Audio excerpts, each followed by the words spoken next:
उमूमन मसाजिद में वज़ू करते वक्त पानी की बर्बादी का बहुत ज़्यादा नज़ारा देखा जाता है। अल्लाह के नबी सल्लल्लाहु अलैहि वसल्लम एक मुद में वज़ू किया करते थे, जो कि मुश्किल से 700 मिलीलीटर पानी 1 लीटर से भी कम होता है।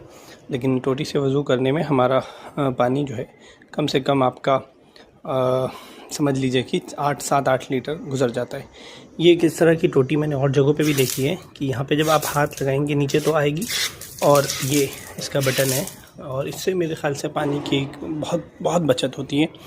आप कह सकते हैं कि एक तो ऑटोमेटिक वाली भी आती है, लेकिन मुझे लगता है कि ऑटोमेटिक वाली इतनी कामयाब नहीं है, क्योंकि उसका तजर्बा बहुत अच्छी कंपनी का एक तो है, तो बहुत महंगा रहता है, और वो अफोर्ड करना किसी मस्जिद के लिए इतनी सारी टोटियों को थोड़ा सा मुश्किल काम हो सकता है।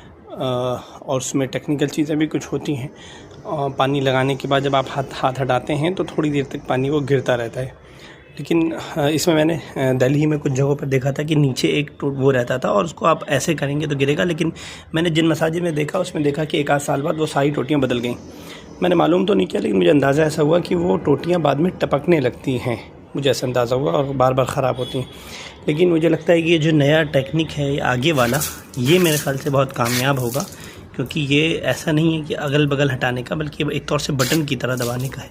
तो मेरे ख़्याल से अगर हमें पानी बचाना है तो इस तरह की हवा टैप्स कंपनी का नाम है, और इसका इस्तेमाल किया जाना चाहिए तमाम मसाजिद में। तो हम एक मस्जिद में एक दिन में 500-500 लीटर कम से कम पानी बचा सकते हैं इनका इस्तेमाल करके। अब आप जोड़ लीजिए शहर की कितनी मस्जिदें, एक महीने में हम कितना टन पानी बचा सकते हैं। अल्लाह ताला से दुआ है कि अल्लाह ताला हमें अपनी नेमतों की कदर करने की तौफ़ीक़ अता फ़रमाए।